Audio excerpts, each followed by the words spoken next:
Um, this one is tough for me. I've been sitting here for like 30 minutes just trying to figure out how to start this. First, I want to say, like, everyone that's listened and commented and liked and shared and reached out, and you'll never know how much that means to me. And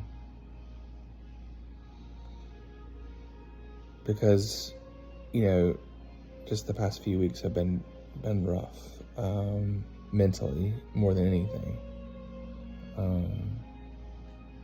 Past physically feeling a certain way, the battle has been up here, and the fight, because what I want to talk about right now is isolation and depression. And you can be in a crowded room and be around so many people and look engaged, but right here you're disengaged, and right here you're isolated, and right here you're all alone in your own mind. I've always been a person that worries, that plays all the scenarios out in your head, the worst of the scenarios, and always is saying, you know what, does this person really like me? Am I really important? What's my value? These are things I've battled with since I was a teenager, and every time you overcome one hurdle, another seems to try to present itself. So the past, 8 months, I've been in this stage 5, and I've been struggling with, I want to say what's going on, to express this through this type of entity, and just kept talking myself out of it, like, no, for one thing, no one wants to hear this. Does anybody really care? Is it worth that? There's people, everybody's got something going on. Everybody's got a problem with himself personally, or with a family member, or, financially, physically. Everyone seems to be struggling, and why does mine matter?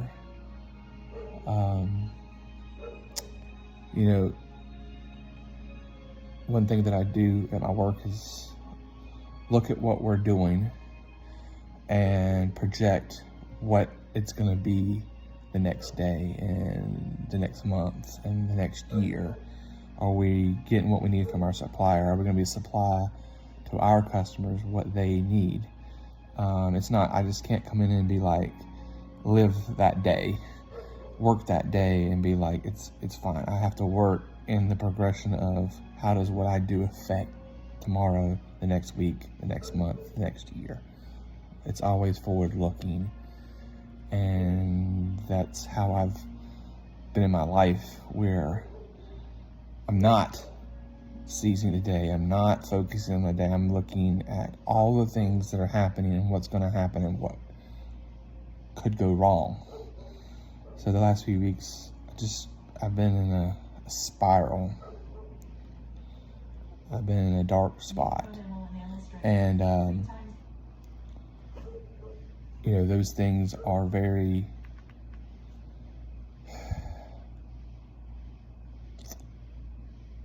very, very hard to get out of if you feel in your own mind that you're alone. And I'm not going to go into all the thoughts that I did think, but I got to a place where I'm looking at, the medical stuff coming up. Can I work? Can I pay for this? Is this going to put a burden on my family beyond what they can handle? Because, I've always thought, I never want to get to a place in my life when I grow up older, I am grown up, but when I get in the normal age of someone's decline and be a burden to someone. So here I am in my 40s, and I'm starting to feel like, you know what, maybe I'm going to be a burden. And looking at all the scenarios, looking at everything, you know, the thought did come in my mind of, is this fight worth it? Not for me. Is this fight worth it for my family? And me trying to go through all this going to cause more of a burden on them?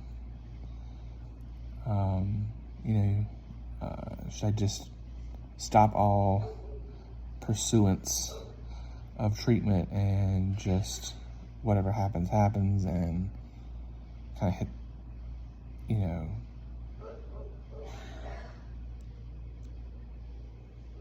you know what that means. So when I finally sat down, did the first video, did the second video, and just saw people reach out, it really, you know, pulled that isolation out of my mind, and that there is people that care.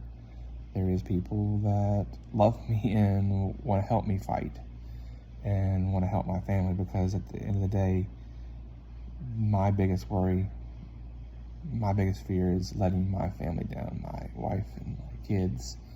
And that's who I really worry about. I'm not worried about dying. I'm not worried about what's going to happen to me.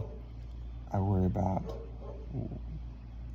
what's going to happen to them, and am I going to cause a tremendous burden or something that they can't carry because of something that's out of their control and they can't do anything about.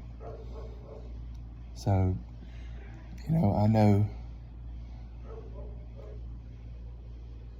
if you sit down and talk with someone long enough, and you really listen to them, you're going to see something that they're dealing with. And, you know, I think the best thing to know and feel that I felt the past week is just not being alone, and that there's other people that want to help with the burden. And you know, if you're feeling that way, you know, I was afraid to open up to people. You know, people say, "Are you okay? How you doing?" And you know, the response is, "I'm fine. I'm hanging in there."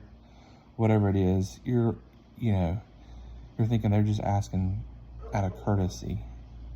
And the thing is, find someone that'll listen, because they're out there. There's someone in your life that's willing to listen if you're willing to talk about it. And these past week has really helped me. You know, I'm not saying this battle right here is not done, but I do feel stronger today than I did last week, and I do feel supported tremendously, and I'm very thankful for that, and I'm hopeful for the first time in a long time. But yeah, just know you're not alone. And if you're out there and you see someone else that you think is struggling, and they're saying that I'm fine, like when your wife says she's fine, she's not fine, you know, it's time to dig a little bit deeper. Be there for someone, because it really means the world I mean, it just takes one person spending a few minutes with you and actually listening, and it can really turn the tables on someone's depression. And it doesn't mean it's all fixed, but it does be someone's hope, as you guys have been hope for me. I love you all, and I thank you for listening and taking the time, and thank you for fighting this with me.